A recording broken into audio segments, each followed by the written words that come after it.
your boy, Marky, yo. And we back at it again with another reaction, man. Today we got LeBron choking story. LeBron James choking, man. You know, when it comes to crunch time, the best player in the world supposed to have the ball. Not a role player. Not nobody that's not at that statue of life. You know what I'm saying? You know, Michael Jordan, Larry Bird, Kobe Bryant, Kyrie Irving.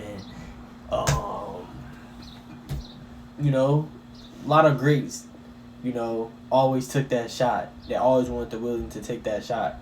You know what I'm saying? So, we're going to get straight into this video, man. But before we start this video, man, make sure y'all like, comment, and subscribe.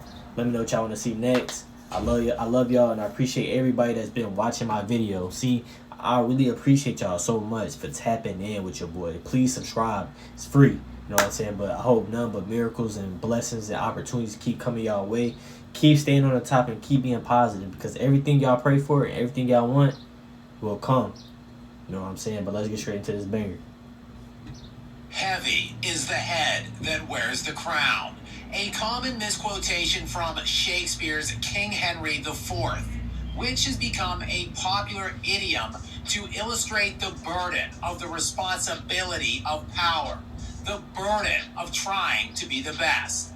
Fitting, therefore, that a narcissistic, petulant brat who scrolled Chosen One across his own back when he was still just a teenager, which was also around the same time that was legendary, he though. donned You the can't hate on that. self-proclaimed moniker of King, has been crawling around the NBA for damn near the entire duration of this century, desperately searching for some kind of affirmation that he is good enough, he is smart enough, and damn it, people like him enough to consider him the GOAT.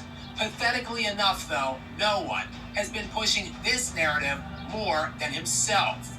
But amid his most recent hilarious playoff flameout, a shocking and abrupt gentleman's sweep in the first round of the playoffs on the heels of a stunning trade deadline deal for the second leading playoff scorer in NBA history in Luka Doncic, it is time to sit back and take it all in. The ramifications, the resultant damage done to his ever-dwindling legacy. Because at a certain point, the longevity starts factoring against you, as he has now played in 596 total career games more than the ghost he has been chasing and will perpetually keep ending up shy of in Chicago. That is 600 more career games for LeBron than Jordan, and over 100 more playoff games, all to still be standing 2 titles shy. But it hasn't been for a lack of trying, as the mercenary coward king LeBron has been taking his talents to some jacked up, ready-made super pairing of all-time great teammates every few years since his aged 26 season. And he will now be entering his aged 41 year next year and still has only 4 titles to show for it.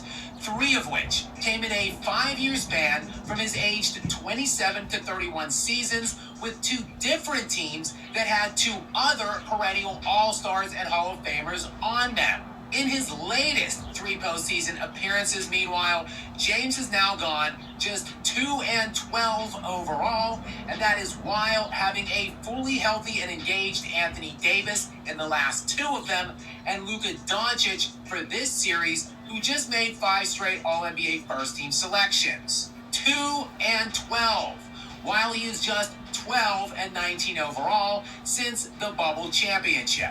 But yeah, that's what happened as soon as he slithered his way out of the JV trash can conference he had been gallivanting around for the vast majority of his overrated career in, getting fat on meaningless and hollow finals appearances. Yet of his 22-year career now, James has either missed the playoffs 4 times altogether, or lost It's 3-0 right now against or OKC. less, an additional 7 times. That is over half of his NBA career. And again, it isn't because of a lacking in elite supporting casts.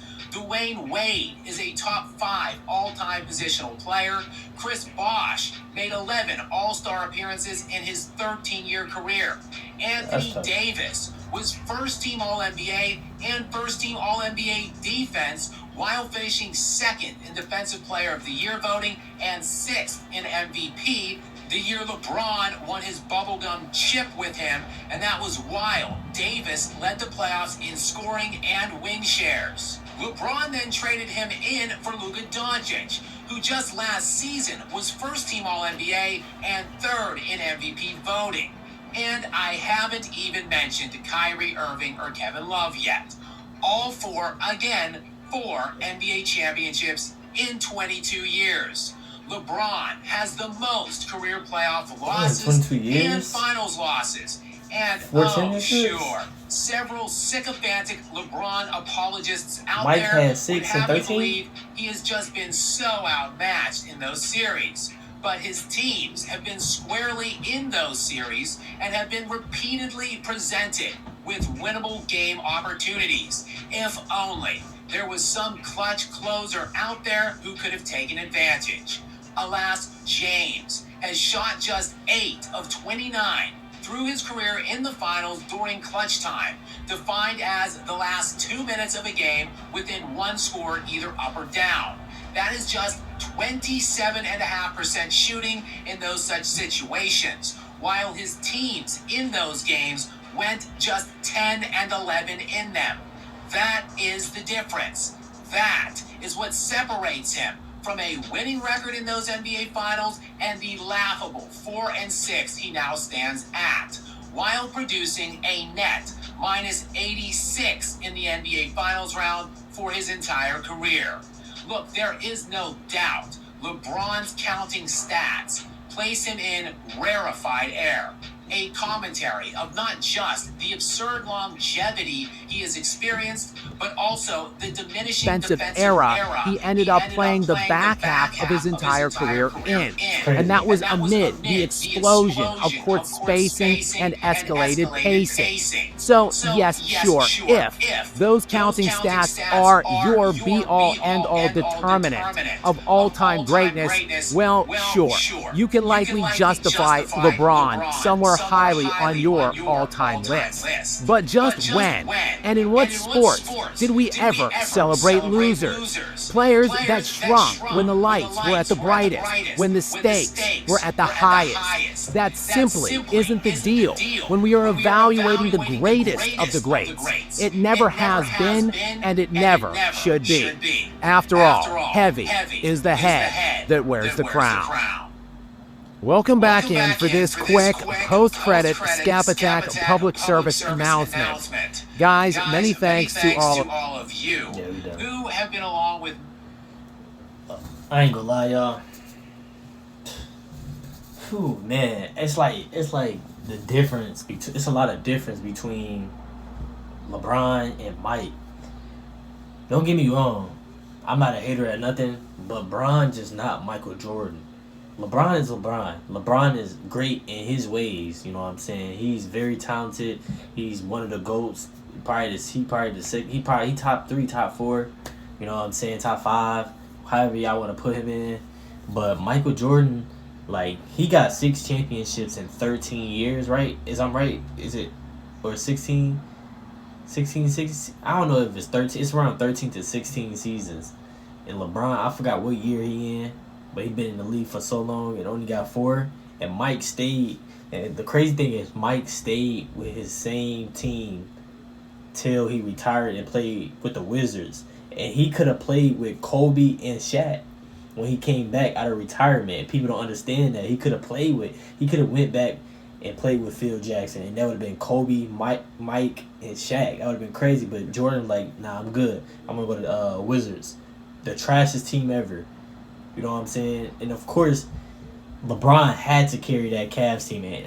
Don't get me wrong, that was the legendary run. But like, he didn't put himself in that position. Like, he just had to like do his thing, and he did good against the Warriors. But Kyrie was hurt. You know what I'm saying? he played with a lot of superstars. That one year though, he ain't had no superstars, but he took them to the finals. But when they had Kyrie, they won. But Mike just had it all. The confidence. He wanted to take the last shot. You know what I'm saying? He was very cocky. He backed up everything he said. You can see from his demeanor. Like, you can see somebody from their demeanor. They cut from that cloth. Like, he was that dude. Like, LeBron was that dude.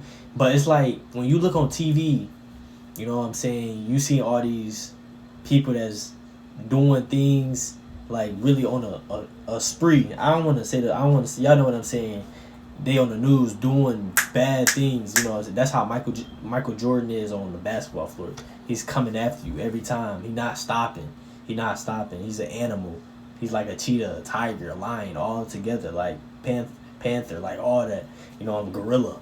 You know what I'm saying?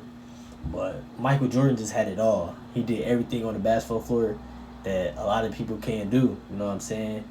But y'all let me know in the comments how y'all feel about, you know, just that whole comparison. Like, the whole comparison till this day has been, they've been comparing LeBron and Mike since probably the Heat days. Like, I don't even know. You know what I'm saying? But y'all let me know how y'all feel about that, man. And like, what's some things that I probably didn't know, a lot of people didn't know, about LeBron. I mean, about Michael Jordan. The reason why he was better than LeBron James. But I appreciate y'all so much. Make sure y'all like, comment, subscribe. Let me know what y'all want to see next. I love all y'all. I appreciate all y'all so much. God bless all y'all. And I'm going to see y'all on the next one. And I'm out.